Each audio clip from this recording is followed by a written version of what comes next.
சிஷ்யா, உன் வீட்டு பூஜையில் கலந்து கொண்டதில் யாம் பரமானந்தம் அடைந்தோம். மிக்க மகிழ்ச்சி. யாம் இப்போது கன்னியாகுமரி செல்கிறோம். சந்தோஷம் சுவாமி. அல்லாடப்பா, ஐயா, சுவாமியை வழி அனுப்பி விட்டு வா. சரிங்க. மங்களம் உண்டாகட்டும்.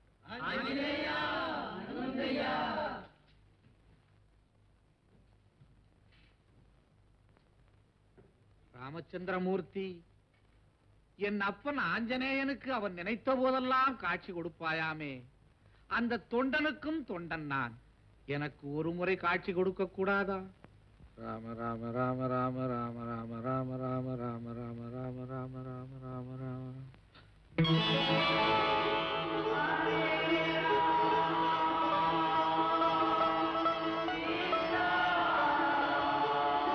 என்னால் நம்பவே முடியவில்லையே. ராமச்சந்திரமூர்த்தி, சீதா பிராட்டியா, சங்கரா, உமா, ராமு, வாங்க. பிரபு, அரியேன் ஆஞ்சநேய பக்தன். சங்கரா, உமா, அங்கே பாருங்கள். எனது ஐயன் ராமச்சந்திரமூர்த்தியும் சீதா பிராட்டியாரும். ராமச்சந்திரமூர்த்தி, என் பிறவி பயனை அடைந்து விட்டேன். சிஷ்யா, நமது இல்லத்திற்கு ராமச்சந்திரமூர்த்தியும் சீதா பிராட்டியாரும் எழுந்தருளி உள்ளார்கள். அந்த கண்கொள்ளா காட்சியை பார்த்தாயாடா? குருநாதா, எங்கெங்க எங்கடா தேடுற? உமா, உன் கண்ணுக்கு தெரியுதா? என் கண்ணுக்கும் தெரியல சித்தப்பா. அற்பம் மாநிலர்களே, நீங்கள் இன்னும் பக்குவம் அடையவில்லை. உங்களுக்கெல்லாம் ஊனக்கண், எனக்கு ஞானக்கண் நன்றாக தெரிகிறது. உமா, கற்பூர தட்டை எடுத்து வா. ராமச்சந்திரமூர்த்தி, அடியேனை ஆட்கொள்ள வேண்டும். விடா கல்லே. ராமச்சந்திரமூர்த்தி கண்ணு, உமா.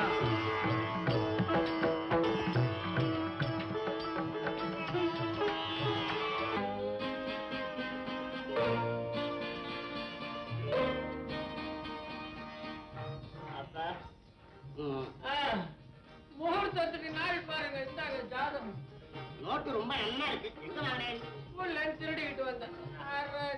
நாள் பாருங்க. சீதா, இது பொண்ணோட ஜாதகம். சுந்தரம், இது மாப்பிள்ளையோட ஜாதகம். எப்படிதான் கண்டுபிடிச்சீங்களா? அது எனக்கு தெரியும். நாள் பாருங்க. 2ஆம் இடத்து செவ்வாய் 8ஆம் இடத்து சனிய பாக்குறான். பார்க்க கூடாது. என்னடா எடுத்துக்க என்ன சாப்பிடுறது. 3ஆம் இடத்துல வியாழன் மறைகிறான். மறையக்கூடாது. இருந்தாலும் இது ஒரு அபூர்வமான காரணம். இந்த பொண்ணை கல்யாணம் பண்ணிக்க போற பையன் பெரிய கோடீஸ்வரனாக போறான். என் பிள்ளைக்கு அந்த அதிர்ஷ்டம் இருக்குங்கிறது எனக்கு நல்லா தெரியும். ஏன்னா 14ஆம் இடத்துல புதன் இருக்காரு இல்லையோ? 14ஆம் இடமா? மொத்தமே 12 மடம் தானே ஐயா? அதெல்லாம் எனக்கு தெரியாது.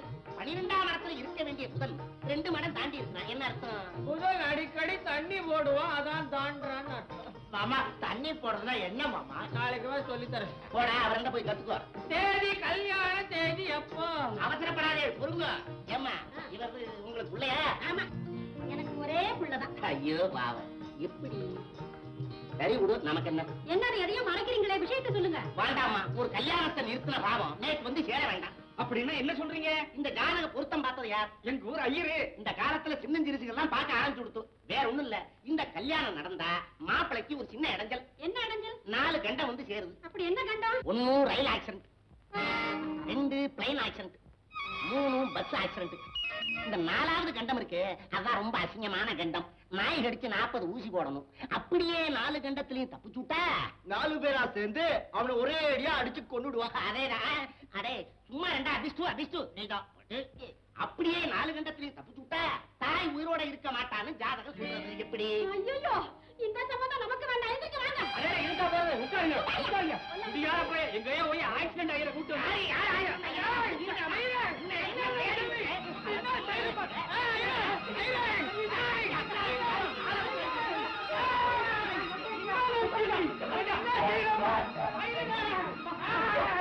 ராமபிரானும் சீதா பிராட்டி முதல் சந்திப்புக்கு பிறகு தூக்கம் வராம துடிச்சிருக்காங்க. அந்த ராமபிரான் கண்ணுல எதை பார்த்தாலும், மரத்தை பார்த்தாலும், மட்டைய பார்த்தாலும், ஜன்னலை பார்த்தாலும், கதவை பார்த்தாலும், கதவுல இருக்கிற ஜன்னலை பார்த்தாலும், கதவில் ஏதடா ஜன்னல் இருந்தாலும் பார்த்தாலும் சீதா பிராட்டி மாதிரியே தெரிஞ்சுதாமே. அதுக்கு அர்த்தம் என்னங்க? அதற்கு அர்த்தம் அதுதானடா. அது என்ன? எதுங்க? அது என்றால் அது. ஓவோ, அதுவா? எதுவா? அது அதுதான் பக்தி. இல்லங்க, அதுக்கு பேர் தான் காதல். ஆஞ்சநேயா, அனுமந்தையா, அபச்சாரம் சொல்லாதே. பக்தி. சரி, அதை விடுங்க. மகாபாரதத்துல குந்தி தேவி கல்யாணம் ஆகிறதுக்கு முன்னால சூரிய பகவான் மேல ஆசைப்பட்டிருக்காங்க. அதுக்கு அர்த்தம் என்ன? பக்தி. இல்லங்க, அதுக்கு பேர் தான் காதல். சரி அதையும் விடுங்க. ம், தட்சன் மகளான தாட்சாயினி ம். கைலாசத்துல இருக்கிற சிவபெருமான் மேல ஆசைப்பட்டிருக்காங்க. ம். அதுக்கு அர்த்தம் என்னங்க? அதுவும் பக்தி தாண்டா. இல்லங்க, அதுக்கு பேர் தான் காதல். இல்லை பக்தி, இல்லை காதல், இல்லை பக்தி, இல்லை பக்தி, இல்லை காதல். அதேதான். அவசாரம் அவசாரம். டேய், என்னடா இம்மாதிரி கேள்விகளை எல்லாம் என்னிடம் கேட்கின்றாய் நீ? குருநாதா, நம்ம கடவுள்கள்லாம் ஒண்ணுக்கு ரெண்ட கல்யாணம் பண்ணிட்டு குடுத்தனம் நடத்தும் போது உங்களுக்கு மட்டும் 52 வயசாயிருச்சு. இது வரைக்கும் கல்யாணமே செஞ்சுக்காம இருக்கிறீங்களே, உங்களுக்கு மூளை இருக்குதா அப்படின்னு நான் கேட்கலங்க. உங்க புஸ்தகத்தை விற்க போன இடத்துல 4-5 காலேஜ் பசங்க இந்த வார்த்தையை கேட்டானுங்க. சும்மா சொல்லக்கூடாதுங்க. இந்த மாணவர்களும் சில சமயத்துல நியாயமான கேள்விகளை கேட்டுறாங்க. என்னடா நியாயம்? அதுல ஒரு ஒத்தநாடிக்கார பையன் ஒரு கேள்வி கேட்டான் பாருங்க. என்ன கேட்டான்?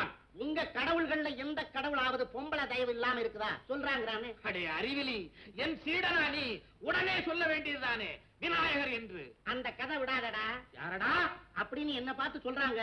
கொஞ்சம் இருங்க. என்ன? அவர் மடியிலையும் பொம்பளைங்க உட்கார்ந்து இருக்கிறாங்க பாருடான்னு இந்த படத்தை காட்டுறான். அடே முட்டாளே, எவனோ புடவை கடைக்கார விளம்பரத்துக்காக பொம்பளைய தூக்கி பிள்ளையார் மடி மேல வச்சிருக்கான்டா. அடச்சி, அதை வச்சுட்டு படி. கடத்தருக்கு போய் கண்டதை வாங்கிட்டு வந்து என் கண்ணை கெடுக்கிறான். வேலையத்தவன் படிடா. பருகிய நோக்கெனும் பாசத்தா பிணைந்து ஓஹோ. ஒருவரை ஒருவர் தம் உள்ளம் ஈட்டதால் ஓஹோ, உள்ளம் ஈர்த்ததா? உள்ளம் ஈட்டதால் உள்ளம் ஈர்த்ததா? உள்ளம் ஈட்டதால் உள்ளம் ஈர்த்ததா? உள்ளம் ஈட்டதால். எதுக்குமா வந்த? எங்க பெரியப்பா எனக்கு வேற மாப்பிள்ளை பாக்குறாரு. அது ராமு கிட்ட சொல்லிட்டு போலான்னு வந்தேன். அதுக்கு இஞ்சா வர்றது. உள்ளம் ஈட்டதால். உள்ளம் ஈர்த்ததா? மாடியில இருக்கிற ரூம்ல இருக்கிறான். உள்ளம் ஈட்டதால். எடுத்தால் 7 தடவை உள்ள ஈர்த்தது. என்ன அங்க விட்ட? அது யார் பொண்ணு? அந்த காசு தீர்த்தம் கேட்டு வந்திருக்கீங்க.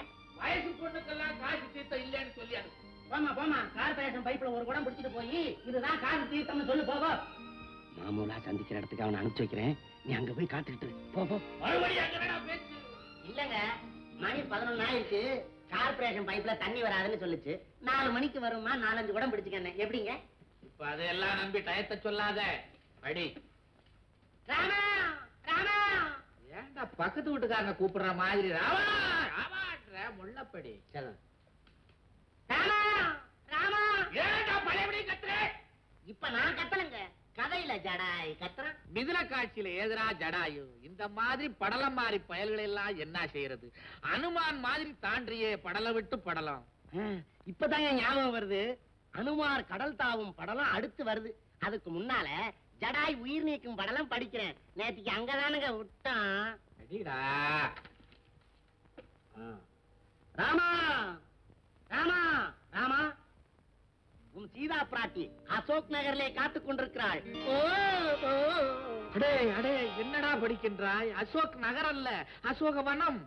ஆமாங்க, அசோகவனத்தில் சீதா பிராட்டி காத்துக் கொண்டிருக்கிறாள். போ போ என்றான் ஜடாய். ராமனோ தயங்கினான். ராமா, ஏனப்பா தயக்கம்? இவரை பற்றி நீ ஒன்றும் கவலைப்படாதே, நான் பார்த்துக் கொள்ளுகிறேன். நீ போ போ. யார நீ பாத்துக்கிறேன்ற? யார போன்ற? இல்லங்க, இந்த ஜடாயாகப்பட்டவன் புத்துயிரும் குலவீருமா வந்து ராமர் முன்னாடி கிடந்து துடிக்கிறான். அப்ப ராமபிரான் வருத்தப்படுறார். அதுக்கு ஜடாய் சொல்றான், என்னை பற்றி தங்களுக்கு கவலை வேண்டாம், நான் பார்த்துக் கொள்ளுகிறேன், நீங்கள் போங்கள் போ போ என்றார். அப்பொழுது ராமன் என்ன செய்யறான் தெரியுமா? அடா அறிவு கட்ட மட ராமா, மட சங்கரா, என் ஐயனை மட ராமா என்றாயா? இந்த இடத்துல 2 லயனை காணும். அதை விட்டுட்டு மேல போயிடா முண்டா. மகனே, என்னால் முடிந்த உதவி எல்லாம் இவ்வளவுதான். இனிமேல் உன் சமத்து. நிறுத்து. ஏன் சமத்து ஓ சமத்து எழுதிருக்கு. அட என்னங்க நீங்க? என்னது? என்ன மாதிரி நீ கோவிச்சுக்கிற? வாயை ஓடு. ராமர் கேட்கிறாருங்க, கடலை தாண்டி எப்படிடா நான் இலங்கைக்கு போவேன்னு. அதுக்கு ஜடாய் சொல்றாரு, என்னால் முடிந்த உதவி எல்லாம் இவ்வளவுதான் ராமா, இனிமேல் உன் சமத்து, நான் பார்த்துக் கொள்ளுகிறேன், நீ போ நீ போ போ போ போ போ. டேய், ஏன்டா சுத்தி சுத்தி படிக்கிற? ராமன் போகணுமே. ராமன் தான் போயிட்டாரே, உட்கார்ந்து படியேண்டா. இப்படியாக எப்படியாக அந்த ஜடாயாகப்பட்டவன் சுத்தி சுத்தி கத்தி கத்தி விட்டான். எதை விட்டான்? உயிரை விட்டான். அவன் உயிரை விட்டா, நீ ஏன் புஷத்தை விட்ட? மேல கதையை சொல்லு. இனிமே நான் எதுக்கு சொல்லணும்? கதை இனிமே அங்க நடக்கும், அசோக் நகர்ல. இத பாருங்க, எனக்கு முதல்ல அந்த மாப்பிள்ளைய தான் புத்திசாலித்தனமா விரட்டிட்டீங்க. அதுக்காக எங்க பெரியப்பா சும்மா இருப்பாரா? எனக்கு இப்ப வேற ஒரு மாப்பிள்ளை பாத்துட்டு இருக்காரு. சீதா, எனக்கு ஒண்ணுமே புரியல. இந்த சமயக்கார பையன் சமையலும் ஒழுங்கா செய்ய மாட்டேங்கிறான். நம்ம 2 பேர் கல்யாணத்தையும் ஒழுங்கா நடத்தி வைக்க மாட்டேங்கிறான். எங்க சித்தப்பாவுக்கு விடிய விடிய ராமாயணம் படிச்சுக்கிட்டு இருக்கான். இடியட், எதுக்காக நான் படிக்கிறேன்? இன்னும் கரையேற்றுறதுக்காக தானே. ஏண்டா, உங்க சித்தப்பா மனசு இவ்வளவு மரக்கட்டையா இருக்கும்னு நான் நினைக்கவே இல்லை. புராணத்துல இருந்து உதாரணம் எல்லாம் எடுத்து சொல்றேன், இன்னும் என்னென்னமோ சொல்றேன், கொஞ்சம் கூட மசிய மாட்டேங்கிறாரு. இப்ப என்னடா பண்றது? இதுக்கு வேற ஒரு வழி இருக்கு. என்னடா அது? ஆலந்தூர் ஆண்டாள்னு ஒரு நடிகை, அவ எனக்கு தெரிஞ்சவன். அவளை விட்டு உங்க சித்தப்பாவுக்கு காதல் கடிதம் எழுத சொல்றேன். ஐயோ, காதல் கடிதமா? அதனால நமக்கு என்னடா பிரயோஜனம்? டேய், அதுக்கு உங்க சித்தப்பா பதில் காதல் கடிதம் எழுதுவாரு. அந்த லெட்டரை நாம வாங்கி வச்சுக்கிட்டு உங்க சித்தப்பா கிட்ட போய், இந்த வயசுல நீங்க காதல் கடிதம் எழுதுறீங்களே, வயசு பிள்ளைங்க என்ன செய்யும் அப்படின்னு மிரட்டி உங்க கல்யாணத்துக்கு சம்மதிக்க வைக்கிறேன். எனக்கு என்னமோ இதுல கொஞ்சம் கூட நம்பிக்கை இல்ல. போடா, அந்த ஆண்டாள் எழுதுற காதல் கடிதத்தை கிழிச்சு போட்டுட்டு எங்க சித்தப்பா சும்மா இருப்பாரு. அடேய், அடேய், ஏய், அடி மேல அடி அடிச்சா அம்மிய நகரும். இந்த வயசான உங்களுக்கு சபலம் வந்தா என்ன நடக்கும்னு எனக்கு தெரியும்டா. பேசாம கூட வா.